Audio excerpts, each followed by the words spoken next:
আমি মালয়েশিয়া থেকে বলতেছি মনির। হ্যাঁ, আমি দীর্ঘ 3 বছর যাবৎ মালয়েশিয়াতে আছি। তো অনেক ভাইরা বাংলাদেশ থেকে মালয়েশিয়াতে আসতে চাচ্ছেন। বর্তমানে এখন মালয়েশিয়ার কলিং খুলছে, 25 জন এজেন্সির নাম সরকার প্রকাশিত করছে, ঠিক আছে? আপনারা তাদের মাধ্যমে আসতে পারবেন।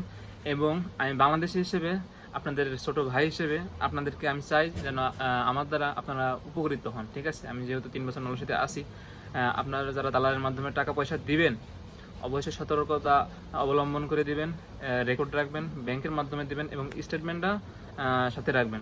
আর দ্বিতীয় কথা হচ্ছে ভিসা অবশ্যই যাচাই করবেন যে আপনার কী কাজে দিছে, কত ঘন্টা ডিউটি, বেতন কত টাকা, সুযোগ সুবিধা অবশ্যই যাচাই বাছাই করে তারপর আপনারা মালয়েশিয়াতে আসবেন।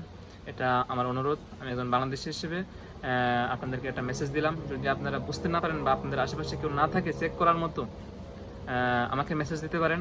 আমি আপনাদেরকে হেল্প করার চেষ্টা করি যতটুকু পারি কাজের ফাঁকে। আমি বর্তমানে এখন মালয়েশিয়াতে কোলালামপুরে আছি। আমি কাজ থেকে কেবল আসছি, আমি দুপুরে শুনছিলাম সংবাদটা, তো আপনাদেরকে জানালাম। অবশ্যই আপনাদেরকে সতর্ক অবলম্বন করে তারপরে আসবেন। আপনাদেরও পরিবার আছে, টাকা পয়সার ব্যাপার আছে। যদি আপনারা এসে আবার ফিরে চলে যান, অনেকটা কষ্টের বিষয় হবে। তো যারা না বুঝবেন, আশেপাশে কেউ থাকবে না চেক করার মতো, তো আমার নক দিতে পারেন। ইনশাল্লাহ যতটুকু পারি আপনাদেরকে সাপোর্ট করব। তো সবাই সুস্থ থাকবেন, ভালো থাকবেন। আর আমার চ্যানেলটি অবশ্যই সাবস্ক্রাইব করে দেবেন পরবর্তী ইনফরমেশন পাওয়ার জন্য। ধন্যবাদ।